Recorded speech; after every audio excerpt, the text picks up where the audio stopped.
Game plan কি কোন game plan নাই ভালো বর্তমানে হ্যাঁ নাইকা জিতুন কি আপনি জানি আল্লাহর রহমতে ব্যাকিং আছে তো আমার দোস্ত করি কেডা গেম প্ল্যান আপনার গেম প্ল্যান কি গেম প্ল্যান ভিডিও হইতাছে মিয়া গেলাম প্ল্যান আলহামদুলিল্লাহ তারেক স্টিকার খেলতেছে অনেক ডিফেন্স খেলতেছে তো মনে করি খেলা সুন্দর এবার বহুত দিন ধরে খেলি না কোন থেকে আল্লাহ বলছে কি খেলা যায় যাক আপনার নিজেদের দুইটা টিম হ্যাঁ একটা ছোট একটা বড় বাংলাদেশ শুভকামনা বাংলাদেশ তার নির্দেশ শান্তিপূর্ণ বাংলাদেশ সুন্দর পরিবেশ মনোরম পরিবেশ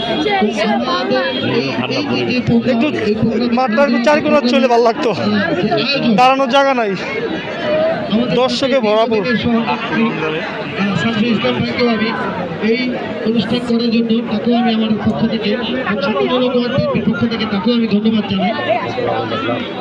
তো আমাদের এই দেশ স্বাধীন হওয়ার পরে দ্বিতীয়বার যে দেশ স্বাধীন হয়েছে এই দেশ স্বাধীন হওয়ার পরে তো আমার নেতা ঢাকা দিয়ে তারই সুযোগ্য সন্তান নির্দেশ যে বাংলাদেশ চলে কোনো রকম সন্ত্রাসী কোনো অপকর্ম কোনো চাঁদাবাজি কোনো দখলবাজি কোনো কিছু যেন না হয়। তার কারণ আমাদের আমার খালেদা জিয়ার কামান এটা আমরা সবাই জানি। তার মূল্যরস প্রচেষ্টা আমাদের পার্শ্ববর্তী সাবেক ঢাকা টিমকে যেভাবে সাজিয়ে গুছিয়ে বাংলাদেশের বাংলাদেশের মানচিত্রে বাংলাদেশের এই 300 আসনের ভিতরে যেভাবে পরিচয় করিয়ে দিয়েছেন আমরা আশা রাখি আল্লাহ তাআলার মেহেরবানিতে যদি তারই সুযোগ্য সন্তান আমার অমিত সাহেবকে আমরা যদি সকল দলবল নির্বিশেষে ঐক্যবদ্ধ হয়ে যদি তাকে নির্বাচিত করতে পারি তাহলে ইনশাল্লাহ কামরাঙ্গীর চর একটা আধুনিক শহরে রূপান্তরিত হবে এ আশা ব্যক্ত করে আমি আমার বক্তব্য শেষ করছি। খোদা হাফেজ। বাংলাদেশ জিন্দাবাদ, বাংলাদেশ জাতীয়তাবাদী দল জিন্দাবাদ, দেশনায়ক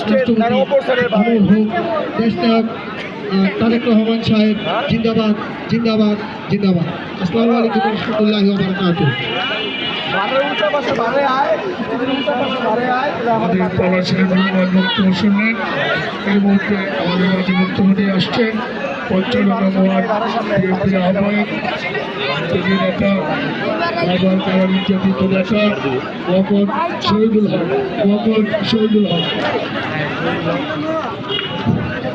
বিসমিল্লাহির রহমানির রহিম। শহীদ জিয়া রহমান সিলেটের আজকের এই অনুষ্ঠানের সভাপতি, দীর্ঘদিন ধরে একসাথে আমরা রাজনীতি করেছি, এখনো আমরা একসাথে রাজনীতি করি। আমার রাজনীতি সহযোদ্ধা এলাকার খুব পরিচিত লোক আমার বন্ধু